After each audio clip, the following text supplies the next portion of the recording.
very warm welcome to Daily Dispatch, a show that gives you all the latest news and updates from the digital ecosystem. I'm Priya Sheth. Thank you very much for logging in. Time now to get you all the top news stories that we've been tracking for you this evening. Well, first up, VC firm Inflexa Ventures has marked the final close of its second fund at over 600 crore rupees, surpassing its initial domestic target corpus of 500 crore rupees. Inflexa Ventures aims to invest primarily in B2B or enterprise startups, leveraging deep tech technology as well as IP and innovation to solve real-life problems with domestic as well as global market potential. Moving on to the second headline of the day, budget hospitality chain Trevo Hotels has said that it has raised about $16 million in its Series D funding round from a clutch of investors led by French hospitality major Accor. The financing comes nearly 9 months after the company raised a bridge round of about $6 million from existing investors.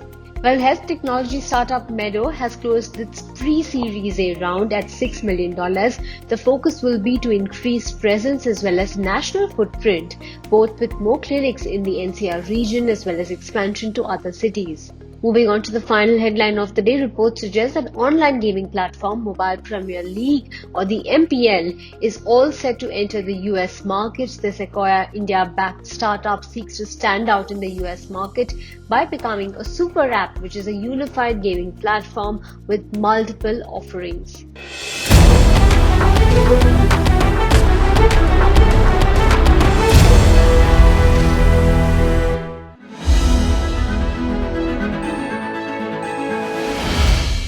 Well, moving on to our second segment, I have with me a very interesting panel, a panel of entrepreneurs who've had a very illustrious past. I have with me Shreyas Shibulal from Micelio Mobility, who is the son of S.C. Shibulal, and I have with me Tejas Goenka from Tally Solutions, who is the son of Bharat Goenka. These leaders have used innovation to their benefit and are shaping up industries for the future using innovation and innovating at a very large scale. Thank you, gentlemen, for joining us on this interesting panel. I'd like to begin by asking you, Shreyas, about the kind of journey that you've had over the last couple of months. Being from an illustrious background, do you think that there is some sort of pressure, some sort of baggage when it comes to expectations? And is the bar of expectations really high at this point? So, no, first of all, thank you for having me. I think you use the word baggage. I like to think of it as a strength more than anything else. Like I rely on a wealth of experience, cultivated over many years. And I'm fortunate to have many entrepreneurs in the family that I can rely on.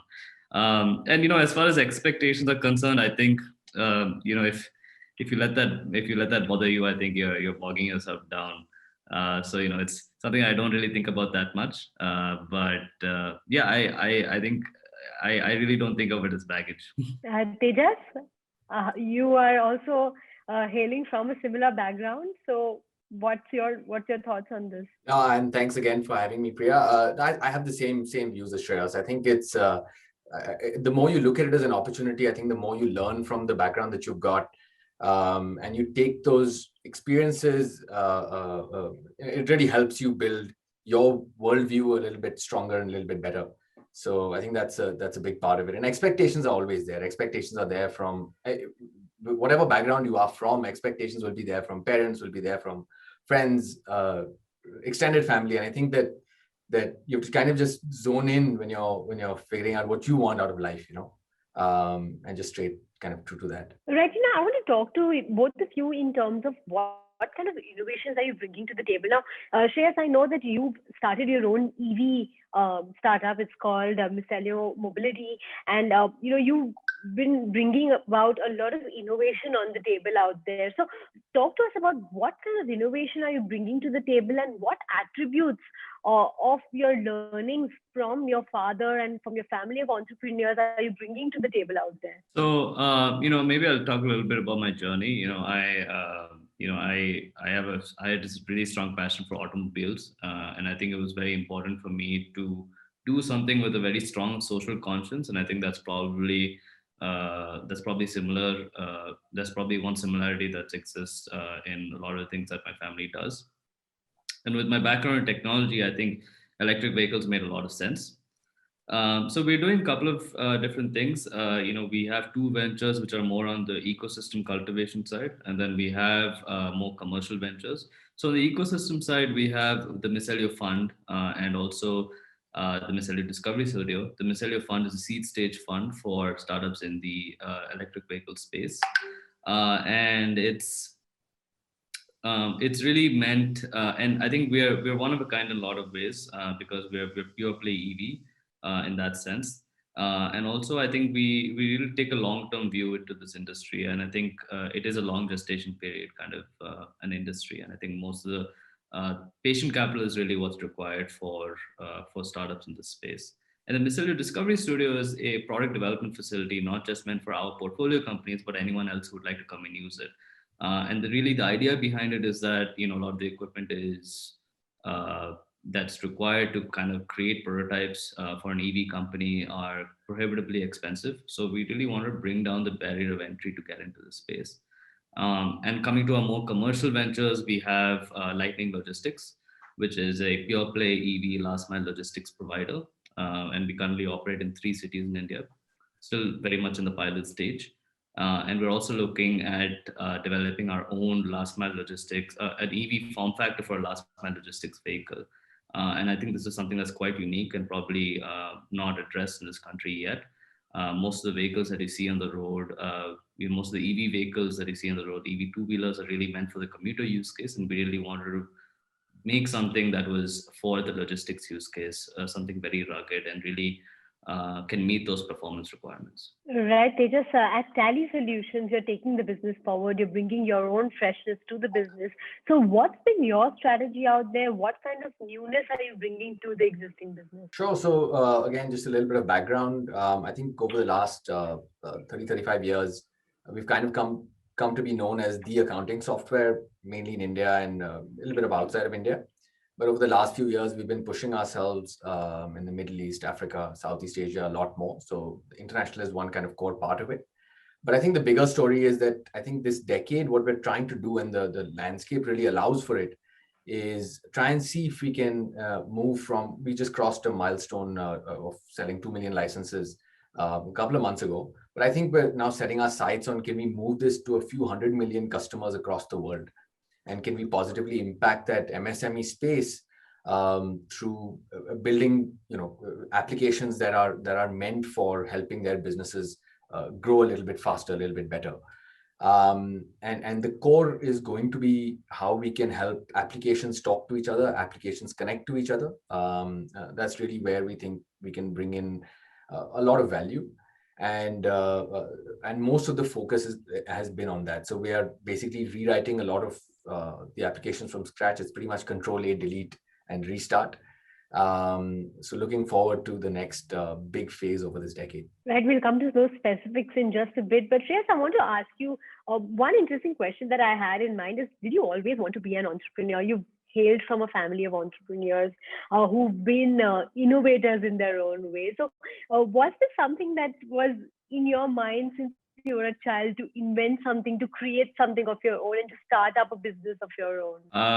To be very honest, I think that clarity only came probably, it took a while to actually get that clarity that I wanted to take this journey, be an entrepreneur. And it didn't hurt that I was surrounded by entrepreneurs when I was growing up. Yeah, I think absolutely, in a lot of ways, I think it was in my upbringing that I wanted to create something on my own and really create an impact from a social perspective as well. Tejas, what kind of business models do you think are working now that didn't work in the past? I'm sure your father has tried different business models. Of course, his success with them is complete without a. What, according to you, would be the business models that are working in this day and age? Business models need to be taken forward. Sure. It's a vast question. I think it really depends on the context, right? I think we've seen over the last few years that software as a service has kind of been a thing. So your subscription model has come up. You've seen this premium thing pick up the moment the internet boom took place. I think you're going to see there's so much data coming in. So if you look at the heavy industries, You're going to see much lower costs of ownership or even non-ownership coming in. You're seeing the self-driving car model that's being built out, which is premised on this idea that you won't have hardware ownership by too many people, and it's just going to be this rental model that'll pick up. So it really depends on, honestly, the space that you're in. And I think to figure out what you can innovate on, there's some basic principles that you have to figure out about the space, and you can actually try a lot. I think that's the other flexibility that we've got this in this age, that you can run a whole bunch of experiments, try a few things, and get clear about what may work and what may not. But on the particular point of business models, I think it really depends on the context in which you're kind of working. Shreyas, I want to come to you to understand the kind of different stepping stones in your journey. Were there any failures that came your way? What kind of mistakes have you learned from the past that you will not repeat? So that's an interesting question, and in a lot of ways, I think it's too soon to say. The the mistakes that I probably made and how they're going to pan out over time. But I think one thing I've learned in this journey is that I'm the kind of person who likes to deliberate a lot about making decisions, and at some direction you just have to take a direction and just go with it. I think the importance of having especially in the last mile logistics space, I think later into our operations, but that's something that we're actively working on. On the product development side, I think figuring out and this is still something that we're in the process of doing, is figuring out how who the user is of our vehicle and what their needs are. I think making that of paramount importance over anything else. And I think on the Discovery Studio side, which is our product development facility, I think again, I think it's more about we work very closely with our startups to figure out what their requirements are, and that we are very deliberate in the kind of equipment that we put up in our facility. Tejas, what about you? Yeah, too many mistakes. I think when I started off, so I like Shreyas, love cars and love automobiles, and at some point wanted to be a automobile engineer, and then figured out that I love robots, and I've had this ADD about what I actually really liked until I started work, when I realized that I like this concept of business in general. And in the initial days, I think there's a lot of arrogance in how you come into work. You're 21, 22, and you feel like you can run this world better than anybody else can. And I think that hits you in the backside at some point. So a lot of mistakes like that, but you keep learning, right? And I think that I think the biggest thing that I would have probably learned is not to stop making mistakes. I think that's probably the one big thing that keeps you going, because the moment you stop, then you don't try, you're not really going to get to where you want to. So I think that's probably the biggest thing after all the mistakes that I've made. So I keep making them, and happily. Right, but Tejas, I want to understand what your thoughts are and what your vision is for Tally Solutions now that you've come in, taken over the reins of the business, in a lot of sense, bringing fresh ideas to the business. So what is your vision of Tally Solutions? Sure. It's a great question. So just continuing on the answer from before. So we've got right now, through the 2 million licenses, we probably serve about 5 or 6 million businesses, mostly in India. And over the last few years, like I said, we've been pushing our international approach quite a bit. We think that there's a global brand that can come out of India and a global product brand that can come out of India. Several have come up.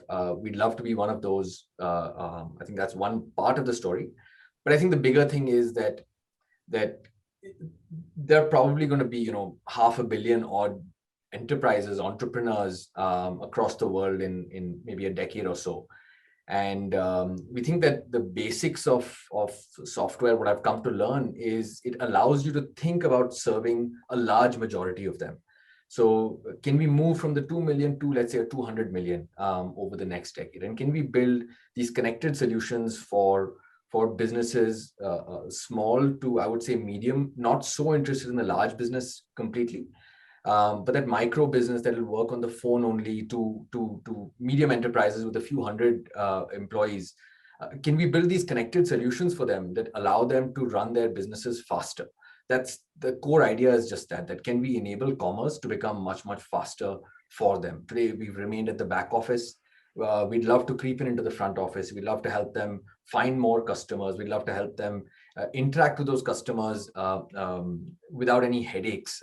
Today, all systems are kind of isolated, and we want to build this network of applications that allow them to run their businesses a lot better.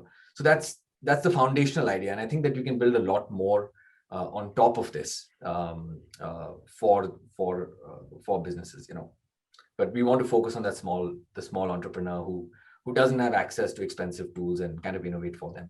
And Tally Prime is one such part of the whole business? It's a stepping stone. Yeah, it's a stepping stone. So we launched Tally Prime last year. The core idea was we've introduced so many features over the last 35 years. At some point, you need to take a step back and just make sure that people are able to discover the capabilities, they're able to actually use them, and it doesn't become key. The puzzle is becoming bigger and bigger, but suddenly the shape of the puzzle gets lost. So that was our kind of step back, and we're building on it. In a few days, we'll be launching something new as well. So we're kind of continuously pushing the innovation for the product. Right, interesting. Shreyas, for Micelio, what kind of future do you envision? Is there going to be more innovation, more tech-driven decisions that are going to shape the business going forward? What is your view as to where Micelio will be over the next 5 years?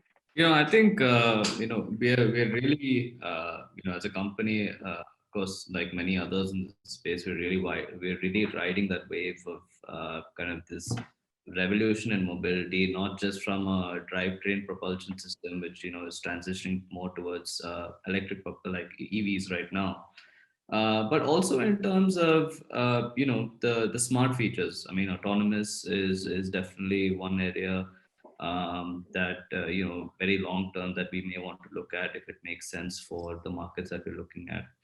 But really, I think it will be, most of the technology innovation that we'd want to look at is on the drivetrain kind of side, right? And bringing more and more components and more sort of features in-house, and probably indigenous. First of all, indigenous, and then in-house.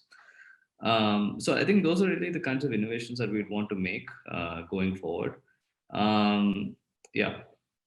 And what kind of advice do you get from your father when you take such decisions for the future? Absolutely, we definitely go to him quite frequently. I think I think it's one of the biggest things that I think he's taught me is just to kind of pick a direction, go with it, don't wait too long. I think and I think also think very critically about the long-term impact of things. Whenever we choose to do something, it has to be sustainable in the long run. And I think in a sense, I mean, I think that's what we're trying to do with our more ecosystem side of the company, which is the fund and the studio, which is really to make this entire revolution itself sustainable in the long run from an adoption perspective. Because if we don't really create that local ecosystem, then it doesn't become sustainable. Right. Tejas, do you go to your father for such advice, words of wisdom? What does he tell you? Like 7 times a day. I think the biggest thing is that it brings in a lot of different perspective. So I'm looking at things with one narrow lens. I think he forces me to break out of that and look at things differently. The second is he just encourages me to go with what I feel is right. It doesn't matter what he says, which I think is a really very big emotional support, I think. And I think the third is that it's very easy to even argue. There's no hard feelings because it's not anyone's personal perspective or anyone's personal viewpoint that comes in, which I think I've learned a lot from him as well. All right. On that note, gentlemen, many thanks for joining us on this very interesting panel discussion. I'm sure our audience out there has had a lot of insights from this panel discussion, innovation for the future. Thank you very much for joining us, and thank you for your time. Thank you, Priya. Thank you, Priya. Well, time now to wrap up this edition of the Daily Dispatch. I'll catch you tomorrow at 5 p.m. Goodbye and stay safe.